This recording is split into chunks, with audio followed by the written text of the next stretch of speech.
샬롬, 반갑습니다. 오늘은 예수님께서 승천하시기 전 제자들, 즉 우리에게 남겨주신 대위임령을 중심으로 신앙 형성의 이야기를 이어가려고 합니다. 먼저 본문을 분해하여 어떤 의미인지를 알아보겠습니다. 그 다음에는 이 대위임령에서 한국교회가 간과하고 있는 것 한 가지, 그리고 예수님께서 신앙 형성을 위해 강조하신 것 한 가지를 나누고자 합니다.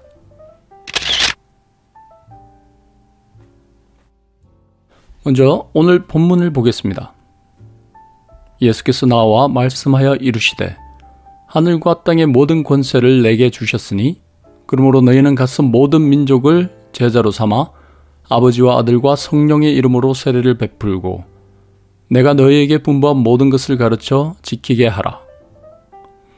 볼지어다 내가 세상 끝날까지 너희와 항상 함께 있으리라 하시니라. 아멘. 마태복음 28장 18절에서 20절 말씀입니다. 먼저 이 본문에서 주동사를 찾아보겠습니다. 한국어는 동사가 4개인 것처럼 보입니다.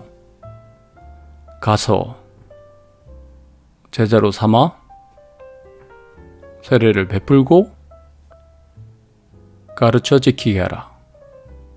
그래서 한국교회는 이 4가지를 모두 열심히 합니다. 세계 선교는 미국 다음으로 많이 파송하죠. 제자 훈련은 우리에게 너무나 잘 알려져 있습니다. 제자 훈련이 없는 교회는 거의 없습니다. 만약 제자 훈련이 없다고 해도 다른 이름으로 제자를 훈련시킵니다. 세례식도 아주 많이 베풉니다. 그래서 군에서도 진중 세례라고 해서 엄청난 숫자를 매년 배출하고 있습니다. 그리고 가르쳐 지키게 하는 교육은 학교뿐 아니라 교회에서도 세계적인 수준입니다. 그러면 이 4가지가 뭐가 잘못됐단 말인가 하실 수 있습니다. 한국 교회의 열심에 대해서는 전혀 드릴 말씀은 없습니다. 하지만 헬라어 원문으로 본문을 다시 해석해 보면 한국 교회가 더 발전할 수 있는 부분이 있을 것이다 라고 생각이 됩니다. 본문을 다시 보겠습니다. 본문에서 주동사는 무엇일까요? 가서? 아니면 제자 삼는 것? 세례 베푸는 것? 가르치는 것? 여기서 주동사는 제자 삼는 것입니다. 명령형으로 되어 있는데요. 그러면 나머지 3가지는 무엇일까요? 원문에서는 이 3가지가 분사 형태로 나옵니다. 보통 분사는 뭐 하면서라고 해석을 할 수 있겠죠. 그래서 너희는 간 후에 또는 가면서 세례를 주면서 그리고 가르치면서 뭘 하라고요? 제자를 삼으라는 것입니다. 주된 명령은 제자를 삼으라는 것입니다. 첫째, 제자를 삼기 위해서 지금 이곳에서 가는 것입니다. 이제 예수님의 말씀을 들었으니 자신이 있던 자리로 돌아가거나 아니면 세상으로 들어가는 것입니다. 그리고 세상을 파악하는 것이죠. 예를 들면 이런 생각을 했을 것입니다. 로마 제국에 살아가는 기독교인으로서 대항해야 할 문화는 무엇인가? 받아들일 수 있는 문화는 무엇인가? 교회와 교류할 수 있는 문화는 무엇인가? 등등을 생각하면서 교회의 문화와 세상의 문화를 생각했을 것입니다. 두 번째, 아버지와 아들과 성령의 이름으로 세례를 베풀면서 제자를 삼으라고 하십니다. 이 말씀에는 특히 당시의 세례 청원자, 유대인이나 이방인이 예수님의 제자가 되는 것이므로 하나님이 누구신지, 예수님이 누구신지, 그리고 성령님이 누구신지를 알도록 가르치는 내용이 포함되어 있을 것입니다. 그리고 유대인이 아닌 기독교의 복음으로 이해해야 되므로 유일신, 특히 하나님만 알 뿐 이미 오신 예수님을 모르고 또 믿지 않았던 자들에게 이 모든 사실을 가르쳐야 세례를 베풀 수 있었을 것입니다. 세례는 옛 모습을 버리고 새 사람이 되는 것이기 때문입니다. 세 번째, 예수님께서 제자들에게 지금까지 가르쳐 왔던 그 내용들로 가르치면서 제자를 삼으라고 하십니다. 그런데 이 부분에서 우리나라 성경과는 조금 다른 점이 있습니다. 한글 성경에는 가르쳐 지키게 하라고 했습니다. 그런데 헬라어에는 지키도록 가르치라고 표현합니다. 대부분 영어 성경에도 지키기 위해서 가르쳐라, 지키도록 가르쳐라, 부정사를 사용하고 있습니다.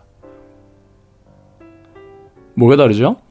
가르쳐 지키는 것은 내가 가르쳤으니 이제 네가 가서 알아서 잘 해라 라는 의미가 강합니다. 그런데 지키도록 가르치라는 것은 이제 신앙생활을 시작한 초신자에게 예수님의 제자가 될 수 있도록 예수님의 가르침을 지킬 때까지 가르치는 것을 말합니다.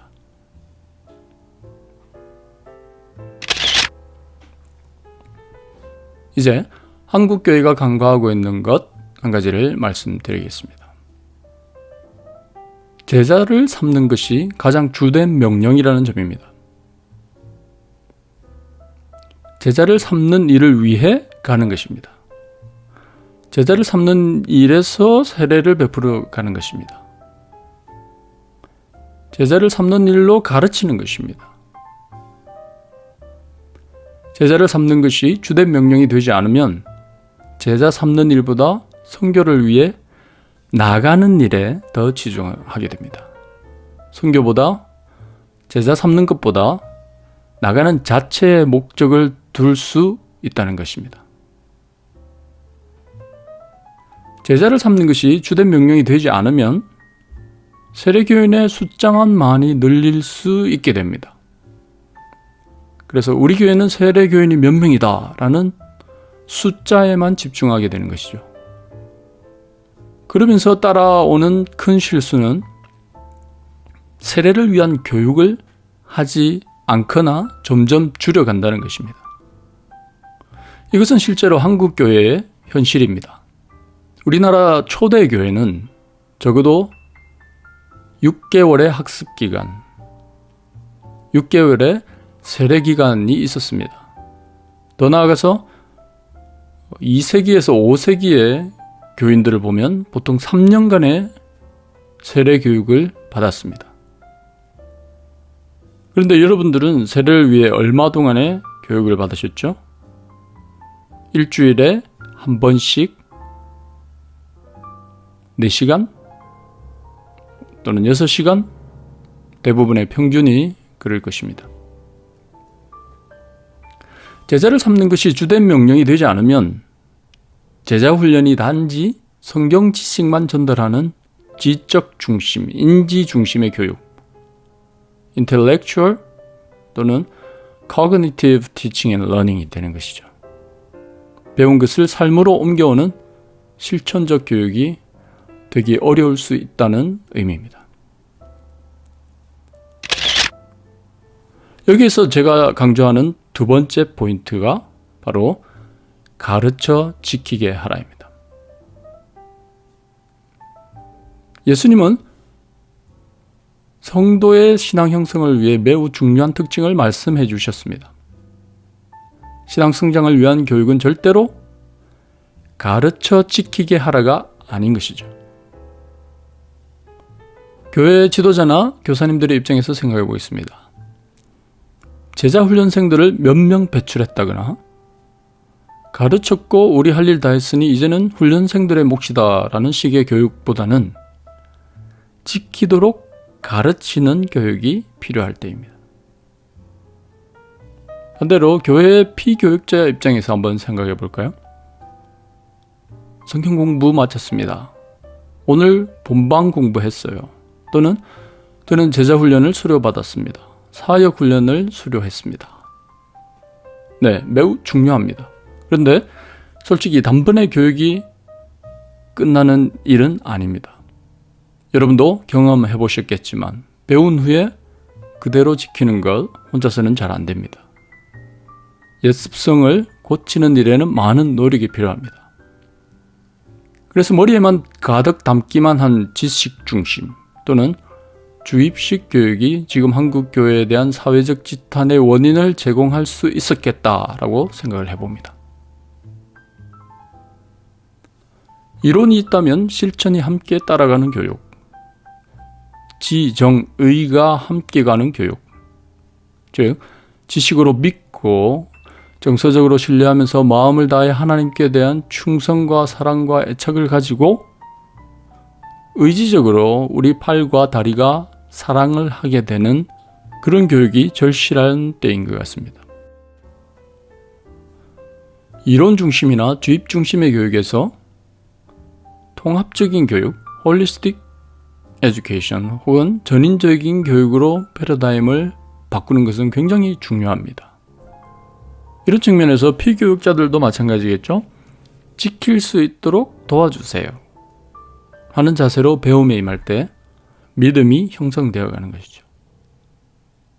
여러분, 사복음서를 읽어보면서 예수님께서 제자들과 함께 하셨던 3년을 곰곰이 생각해 보시기 바랍니다. 예수님은 지키도록 가르치는 방법을 사용하셨습니다. 도제교육을 하신 것이죠. 스승과 제자가 함께 지내면서 직접 보고 듣고 경험하는 교육이었습니다. 그리고 궁금한 것은 언제든지 물어보고 깨달았습니다. 예수님은 마치 제자들을 위한 영적 가이드로, 때로는 제자들을 위한 코치로 하나하나 세심하게 보살펴 주셨습니다. 그래서 제자들이 변화될 때까지 늘 함께 하셨습니다. 지킬 때까지 가르치는 교육. 옆에서 도와주고 함께 기뻐하고 함께 울어주고 함께 즐거워하고 함께 느끼고 함께 깨닫고 함께 나누고 함께 실천하는 교회 교육과 가정 교육으로 행복한 신앙생활 하시기 바랍니다. 오늘 나눔이 도움이 되셨다면 구독과 좋아요로 격려를 부탁드리겠습니다.